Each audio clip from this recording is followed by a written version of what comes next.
Mais uma briga entre torcedores de Corinthians e Palmeiras deixou um torcedor baleado, hein? Não tem nem torcida no estádio, aí os caras estão brigando lá de fora, em plena pandemia. Lucas Herrero está aqui para falar das notícias do esporte e trazer esse ponto negativo aí do clássico de ontem. Empate, Corinthians 2, Palmeiras 2.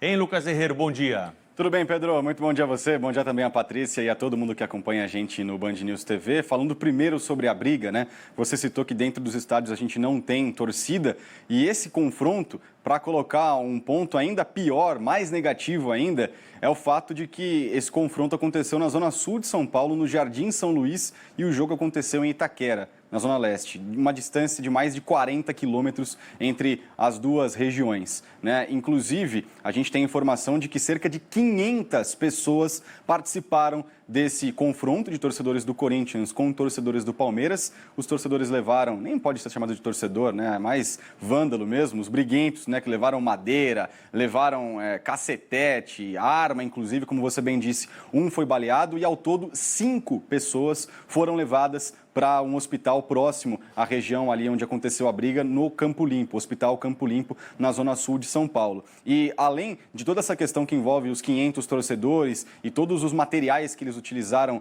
para a briga em si, a polícia ainda investiga, né, toda a causa desse aspecto e enviou para a Polícia Civil o fim, né, a investigação dessa questão. E, inclusive, a gente vai ter novidades no futuro próximo aí para saber se realmente essa briga foi marcada, se houve aí um acontecimento anterior, né, para que as duas torcidas se encontrassem numa região tão distante como a do jogo. A briga aconteceu às 9h48 e o jogo acabou às 9 horas da noite. Nossa, que coisa! 500 pessoas que saem para brigar, né?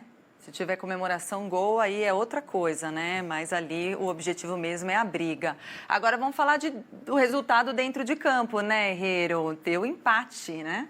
Pois é, empate em 2-2, os dois times com muitos desfalques, o Palmeiras pensando na final da Copa do Brasil, inclusive nas redes sociais, o Palmeiras nem colocou a escalação do jogo. No momento tradicional ali de colocar a escalação da equipe, eles colocaram um vídeo se preparando para a final da Copa do Brasil. Então o Palmeiras tentou diminuir aí um pouco a importância do clássico. Por outro lado, o Corinthians, com o surto da Covid-19, teve muitos jogadores reservas em campo, principalmente do Sub-20, da base. Para vocês terem uma ideia, 11 dos 22 que entraram em campo eram da base das duas equipes. 5 do Corinthians, 6 da equipe do Palmeiras. E aí o primeiro gol do Palmeiras foi marcado pelo Lucas Lima, logo no comecinho do jogo. O segundo pelo Gabriel Silva, também do Palmeiras. Ele tem 18 anos e marcou o primeiro gol dele como profissional. Na sequência, o Corinthians, depois do começo de uma chuva gigantesca, eu moro lá perto do estádio e choveu demais mesmo, foi um dilúvio. Até a drenagem do gramado não conseguiu aguentar. E aí o Corinthians diminuiu com o Matheus Vital. No segundo tempo, mais um jogador de 18 anos foi protagonista. Rodrigo Varanda, do Timão,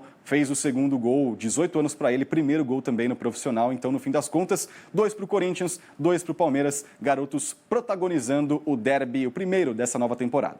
O Lucas Herrero, o técnico Lisca, né, do América Mineiro, fez um forte desabafo aí na entrevista, né, antes da partida da pandemia contra o Atlético pelo Campeonato Mineiro. O que aconteceu, hein? Então, ontem o América Mineiro disputou o segundo jogo do Campeonato Mineiro, né, sem problema algum, venceu o Atlético, só que ontem também a CBF divulgou a lista, né, as datas bem detalhadas do início da Copa do Brasil, que reúne 80 clubes por todo o Brasil, e isso, lógico, gera transporte, gera viagem entre os clubes, viagem das delegações de mais de 30, 40 pessoas, e o Lisca levantou justamente esse aspecto, né, Pedro? Olha, agora a gente vai ter o começo da Copa do Brasil, já perdi inúmeros amigos, tive problemas, estou assustado e mesmo assim a Copa do Brasil, a CBF, divulga essa lista e teremos o início da competição nacional que envolve mais de 70, 75 clubes. Inclusive a gente tem esse destaque do Lisca para falar sobre o que aconteceu ontem e esse apelo desesperado que ele fez à CBF e a todos aqueles que comandam o futebol brasileiro. Vamos ouvir então o que disse aí o técnico Lisca. Eu vou fazer um apelo às autoridades do Brasil, sabe? E principalmente à CBF. É quase inacreditável que saiu uma tabela da Copa do Brasil hoje, com jogos dia 10, 17, 80 clubes que nós vamos levar os jogadores com delegação de 30 pessoas para um lado, para o outro do país. O nosso país parou, gente. Não tem lugar nos hospitais. Eu estou perdendo amigos, treinadores. Não é hora mais, cara, é hora de segurar a vida, velho. Sabe, aqui no Mineiro, tudo bem, é mais perto, mas vai pegar uma delegação do Sul e levar para Manaus, como que vocês vão fazer isso, gente? Presidente Caboclo, pelo amor de Deus.